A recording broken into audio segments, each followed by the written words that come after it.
Respected speaker sir, सबसे पहले जी मैं आपका धन्यवाद करना चाहता हूं कि आपने गवर्नर्स एड्रेस पे बोलने का मुझे दोबारा एक मौका दिया, हमारे दल को मौका दिया।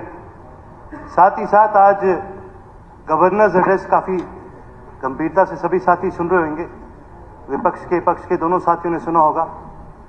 तो आज इस पे जी कई ऐसे विषयों पे चर्चा हुई जिसको मैं ये मानता हूं कि एक बड़ा ऑक्सीमोरन सा था ये एड्रेस, कि एड्रेस के अंदर ही कई बातों पे बड़ी कॉन्ट्रडिक्शन हुई है। सबसे पहले पैराग्राफ 6 में माननीय गवर्नर साहब ने एक बात का जिक्र करा कि भाई एंटी करप्शन जो पॉलिसीज हैं उनके बारे में जिक्र किया गया।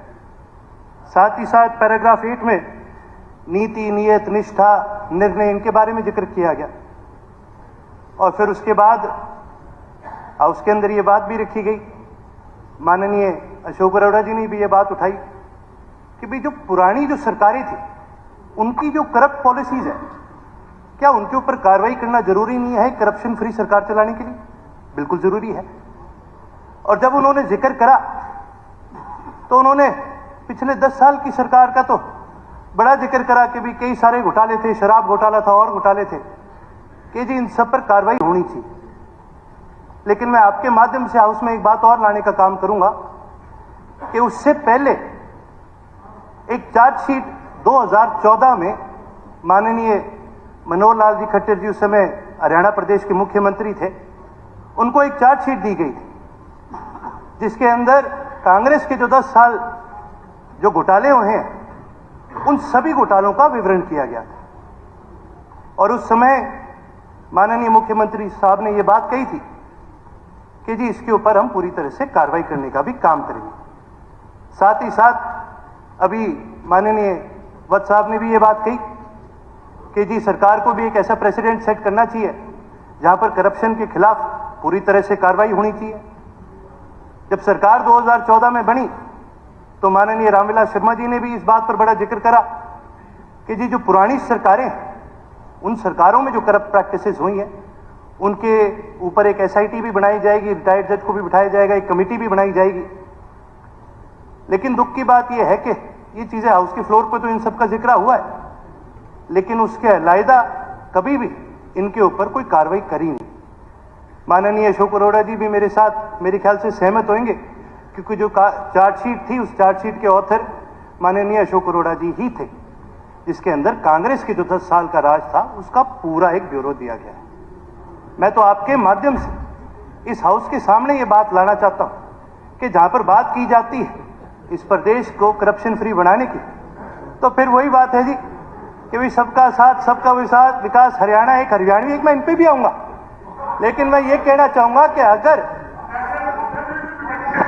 मैं दोनों को बोलूंगा जी, मैं दोनों को बोलूंगा कि भाई जहां करप्शन के चार्जेस है तो फिर सिर्फ कल वाले करप्शन के चार्जेस जरूरी नहीं है ना, पिछले 20 साल में सभी के ऊपर कार्रवाई करनी चाहिए। और ये रिकॉर्ड की बात है सर स्पीकर महोदय, मैं आपसे एक चीज जरूर कहूंगा, क्योंकि कल हमारी ओरिएंटेशन थी सभी साथियों की, तो ये बात कही गई थी कि कोई टोका टाकी ना हो। मैं आपके माध्यम से सभी विधायकों को यह कहना चाहूंगा जी, किसी भी विधायक ने कभी भी बोला हमारी पार्टी आपको नहीं टोकेगी, आप हमें भी टोकने का काम ना करें।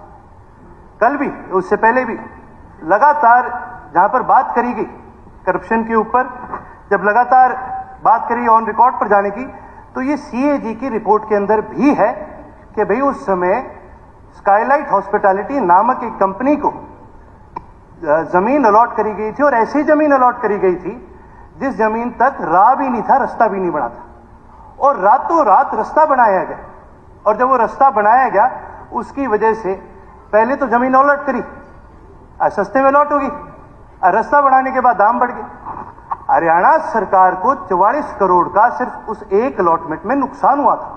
और सीएजी की रिपोर्ट के मुताबिक सीएजी ने यह भी रिकमेंडेशन दी थी कि जी इसके ऊपर कार्रवाई करनी चाहिए और वो पैसे वापस सरकार के प्रति आने चाहिए।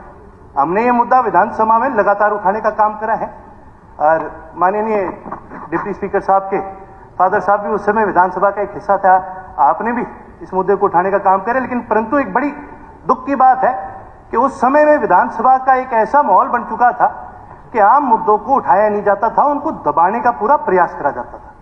हम तो जी नए विधायक हैं, हम तो आपसे एक ही उम्मीद करते हैं, क्योंकि लगातार जब से ये सरकार बनी है, नई सरकार बनी है, नए विधायक आए, सबको एक बात बताई जाती है कि जी सबको बराबरी का मौका भी दिया जाएगा, सबकी बात भी सुनी जाएगी, सबकी बात रखी भी जाएगी और उसको आगे बढ़ाने का काम भी करेंगे। तो माननीय उपाध्यक्ष महोदय जी के माध्यम से मैं सरकार को जरूर कहना चाहूंगा, पिछले 10 साल का ब्यौरा तो अशोक अरोड़ा जी ने दे दिया, उससे भी पहले के जो 10 साल है उसका भी ब्यौरा उन्होंने दे रखा है, उसके ऊपर भी पूरी तरह से कार्रवाई करी जाए। माननीय उपाध्यक्ष जी, मैं एक छोटी सी बात और कहना चाहूंगा जी, क्योंकि मेरे क्षेत्र की एक बड़ी अहम बात है।